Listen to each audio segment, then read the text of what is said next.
आप सुने आज बाल गोपाल की कथा। एक गांव में एक बुढ़िया माई रहती। माई का आगे पीछे कोई नहीं, इसलिए बुढ़िया माई बेचारी अकेली रहती। एक दिन उस गांव में एक साधु आया। बुढ़िया माई ने साधु का बहुत ही प्रेम पूर्वक आदर संस्कार किया।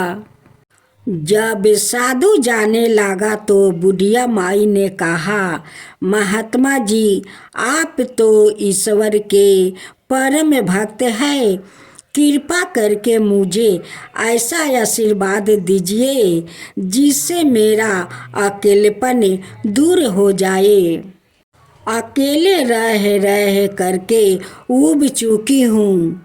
साधु ने मुस्कुराते हुए अपनी झोली से एक बाल गोपाल की मूर्ति निकाली और बुढ़िया माई को देते हुए कहा, माई, ये लो, आपका बालक है, इसका अपने बच्चे की तरह प्रेम पूर्वक लालन पालन करती रहना।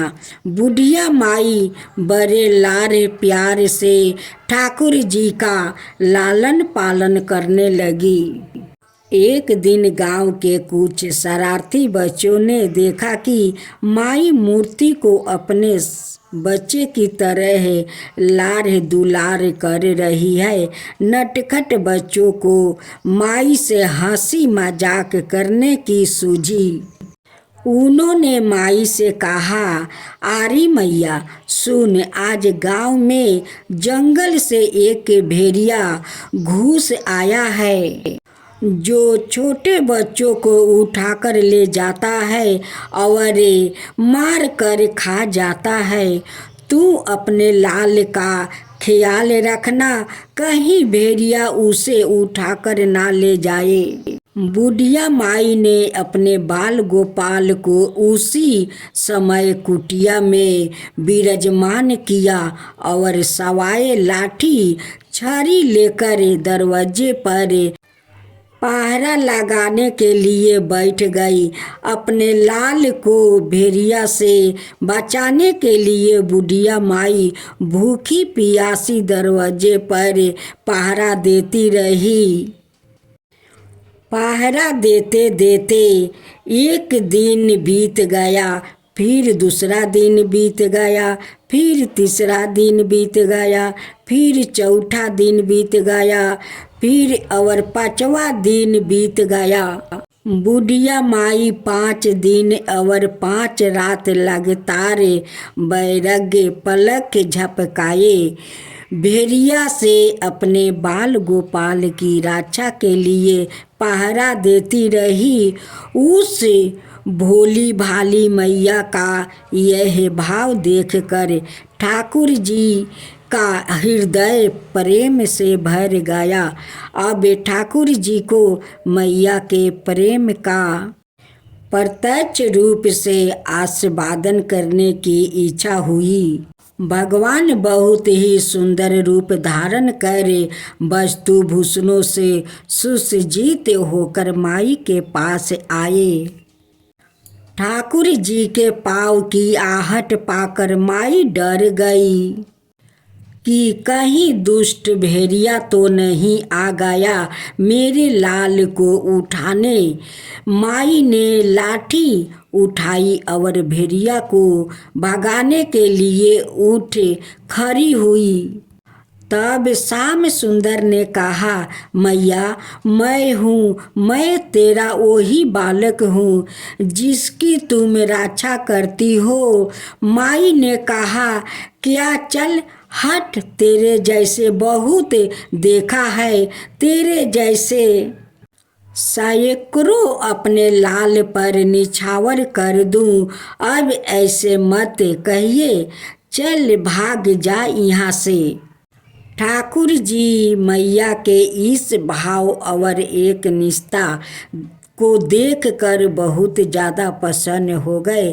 ठाकुर जी मैया से बोले, आरी मेरी भोली मैया, मैं त्रिलोकनी नाथ भगवान हूँ, मुझसे जो चाहे वर मांग ले, मैं तेरी भक्ति से प्रसन्न हूँ।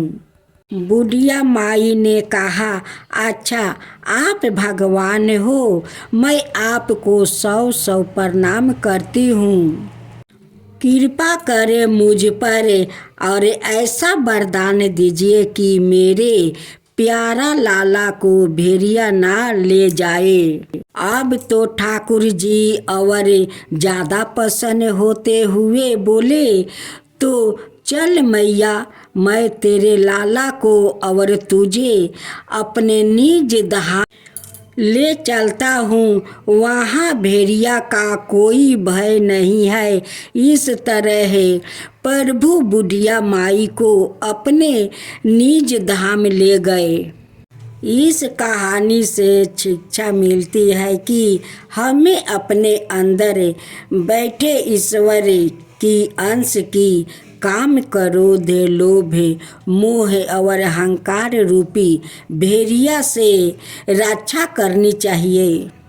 जब हम पूरी तरह से तन्मनिया होकर अपनी पवित्रता और शांति की रक्षा करते हैं, तो एक ना एक दिन ईश्वर हमें दर्शन जरूर देते हैं। भगवान को अपने का सबसे सरल मार्ग है। भगवान को प्रेम करो निष्काम प्रेम, जैसे बुढ़िया माई ने किया।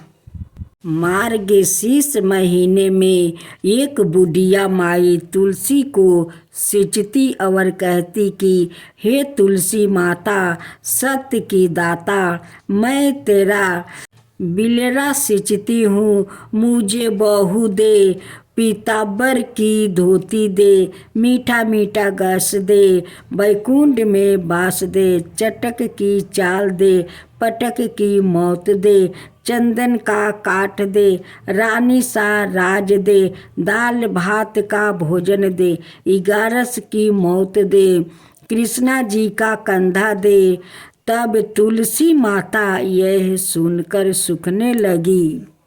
तो भगवान ने पूछा, हे तुलसी, तुम क्यों सूख रही हो?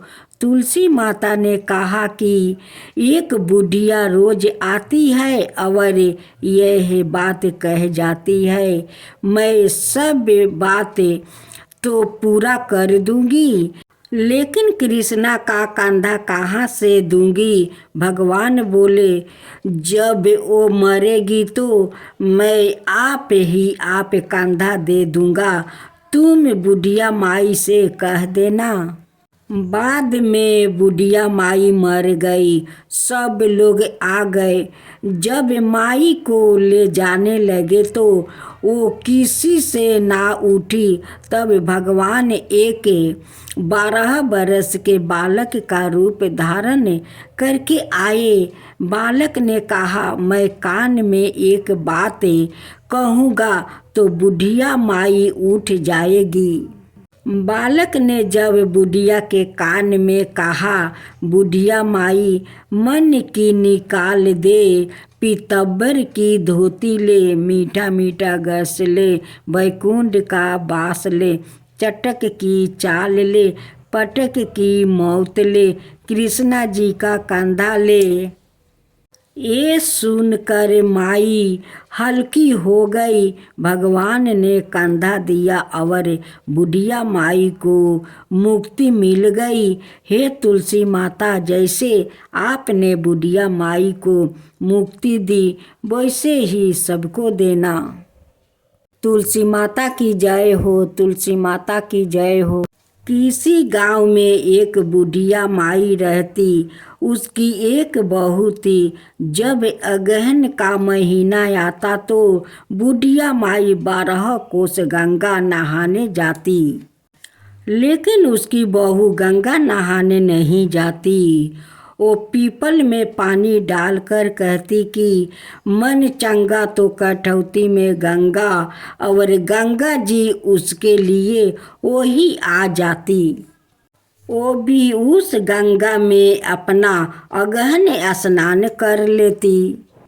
एक बार अगहन नहाते हुए सास की नथ बह गई और बह कर वो बहू के नहाने वाले पतीले में आ गई, तो बहू उसे वो उठाकर राख ली। सास घर आपस आई तो उदास थी कि उसकी नथ बह गई है। बहू ने सास को उदास देखकर पूछा कि आप उदास क्यों है। सास ने कहा कि मेरी नथ गंगा जी में बह गई है। बहू ने कहा कि अच्छा, वो नथ वो तो मेरे पास है। सास ने पूछा कि वो कैसे तुम्हारे पास है। बहू ने कहा कि सासू जी, आप तो 12 कोस से अगहन नहाने जाती हो, मैं तो यही पतीले में पानी डालकर कह देती हूँ कि मन चंगा तो कठौती में गंगा, और गंगा जी बह कर मेरे पास आ जाती है, जिससे मैं स्नान कर लेती हूँ। आज गंगा जी बह कर आई तो उसमें आपकी नथ भी आ गई, जिसको मैंने उठाकर रख दिया। इस कहानी के बाद कहना चाहिए कि जैसे बहू की आई सभी के आए, लेकिन जैसे सास की आई वैसे किसी की नहीं आए। जय माँ तुलसी, जय माँ तुलसी।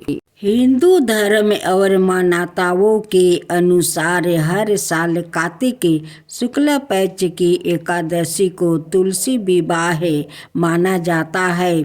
इस दिन पूरे विधि और विधान के साथ माता तुलसी और भगवान शालिग्राम का विवाह करवाया जाता है। इस विवाह को करवाने पर ऐसा माना जाता है कि इससे न केवल माता तुलसी बिल्कुल भगवान विष्णु का भी आशीर्वाद मिलता है। पौराणिक कथाओं के अनुसार प्राचीन काल में जलंधर नामक राक्षस था। जलंधर बहुत वीर और परिक्रमी था।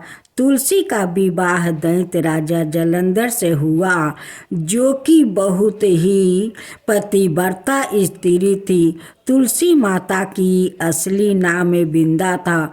जलंधर महाराज राक्षस था।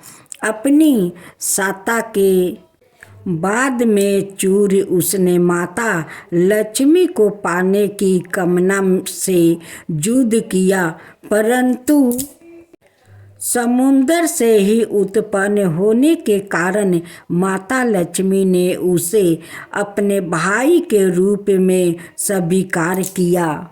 इसके बाद जलंधर ने कैलाश पर आक्रमण करने की आयोजन बनाई और उसने सभी असुरों को इकट्ठा किया और कैलाश जाकर देवी पार्वती को पत्नी बनाने के लिए प्रयास करने लगा। इससे देवी पार्वती क्रोधित हो गई और तब महादेव को जलंधर से युद्ध करना पड़ा, लेकिन बिंदा के सतीव्रता के कारण भगवान शिव का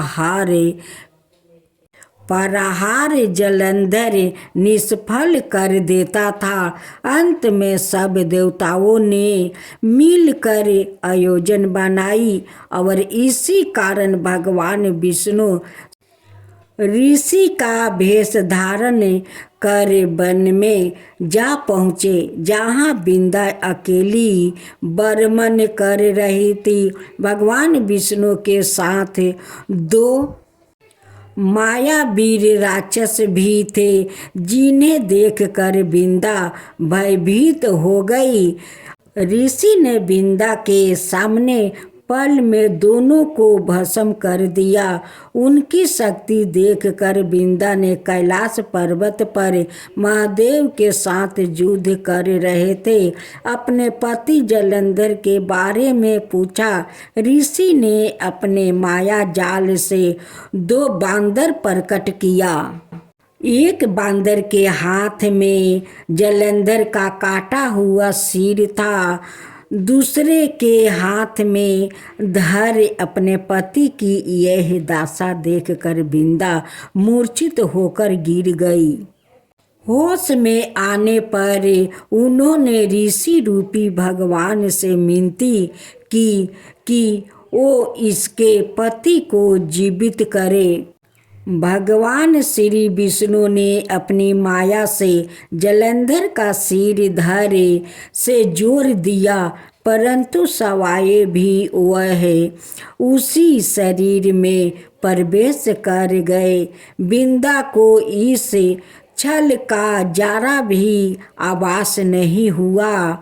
जलंधर बने भगवान के साथ बिंदा पतिव्रता का व्यवहार करने लगी, जिससे उसका सतीव्रता भंग हो गया। ऐसे होते ही बिंदा का पति जलंधर युद्ध में हार गया। जब बिंदा को भगवान विष्णु का यह छल पता चले तो उसने क्रोध होकर भगवान विष्णु को हृदयहीन शिला होने का श्राप दे दिया। अपने भक्त के श्राप को विष्णु ने स्वीकार किया और उसी समय से शालिग्राम पत्थर बन गए। सृष्टि के पालनकर्ता के पत्थर बन जाने से ब्रह्मांड में असंतुलन की सृष्टि हो गई। यह देखकर सभी देवी देवताओं ने बिंदा से प्रार्थना की, ओ भगवान विष्णु को श्राप से मुक्त कर दे। बिंदा विष्णु को श्राप से मुक्त कर दी, सवाए आत्मदाह कर लिया। जहाँ बिंदा भस्म हुई वहाँ तुलसी का पौधा उग आया। तब भगवान विष्णु ने बिंदा से कहा कि अगले जन्म में तुम एक पौधे के रूप में प्रकट होगी, जिसका नाम होगा तुलसी। तुम मुझे लक्ष्मी से भी अधिक प्रिय होगी। अब तुम तुलसी के रूप में सदा मेरे साथ रहेगी और तुम्हारा साथ मेरे शीश पर रहेगा। इतना ही नहीं, मैं तुम्हारे बिना भोजन तक ग्रहण नहीं करूँगा।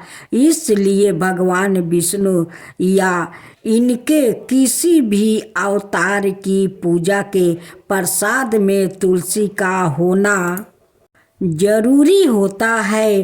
तब से हर साल कार्तिक महीने के देव ठानी एकादशी का दिन तुलसी विवाह के रूप में मनाया जाता है। भगवान श्री विष्णु ने कहा कि जो मनुष्य मेरे शालिग्राम रूप के साथ तुलसी का विवाह करेंगे, उसे इस लोक और परलोक में विपुल आस प्राप्त होगा।